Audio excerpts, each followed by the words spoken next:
Reading with Val. Hi guys, my name is Valerie and today I am going to share with you one of my favorite picture books. This book is called Corduroy. It's by Don Freeman. Corduroy.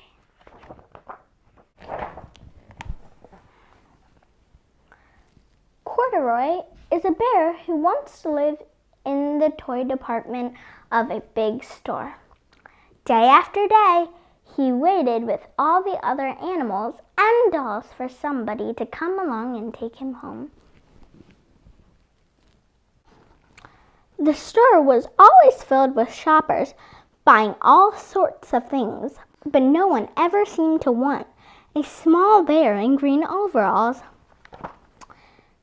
Then, one morning, a little girl stopped and looked straight into Corduroy's bright eyes. "Oh, Mommy," she said, "look, there's the very bear I've always wanted." "Not today, dear," her mother sighed. "I've spent too much already. Besides, he doesn't look new. He's lost the button to one of his shoulder straps."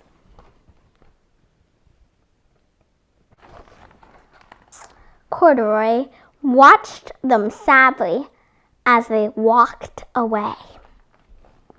"I didn't know I'd lost a button," he said to himself. "Tonight I'll go and see if I can find it."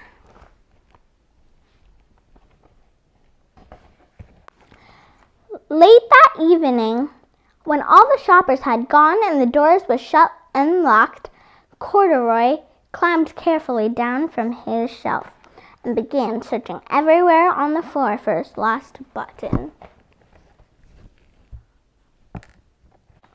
Suddenly, he felt the floor moving under him. Quite by accident, he had stepped onto an escalator, and up he went. Could this be a mountain? He wondered. I think I've always wanted to climb a mountain.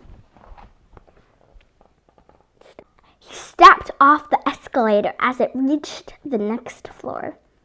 And there, before his eyes, was a most amazing sight. Tables and chairs and lamps and sofas and rows of beds. "This must be a palace," Corduroy gasped. "I guess I've always wanted to live in a palace." He wandered around, admiring the furniture. "This must be a bed," he said. "I've always wanted to sleep in a bed." And he crawled onto a large, thick mattress. All at once, he saw something small and round. "Why, here's my button," he cried. And he tried to pick it up.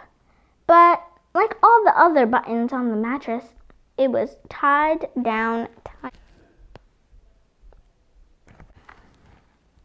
He yanked and pulled with both paws until, pop, off came the button, and off the mattress Corduroy toppled, bang into a tall floor lamp. Over it fell with a crash. Corduroy didn't know it, but there was someone else awake in the store. The night watchman was going his rounds on the floor above. When he heard the crash, he came dashing down the escalator. "Now who in the world did that?" he exclaimed. "Somebody must be hiding around here." He flashed his light under and over sofas and beds until he came to the biggest bed of all. And there he saw two fuzzy brown ears sticking up from under the covers. "Hello," he said. "How did you get upstairs?" The watchman took Corduroy under his arm and carried him down the escalator and sat him on the shelf in the toy department with the other animals and dolls. Corduroy was just waking up when the first customer came into the store in the morning. And there, looking at him with a wide, warm smile, was the same little girl he had only seen the day before. "I'm Lisa," she said, "and you're going to be my very own bear. Last night I counted what I saved in my piggy bank, and my mother said I could bring you home." "Shall I put him in a box for you?" the saleslady asked.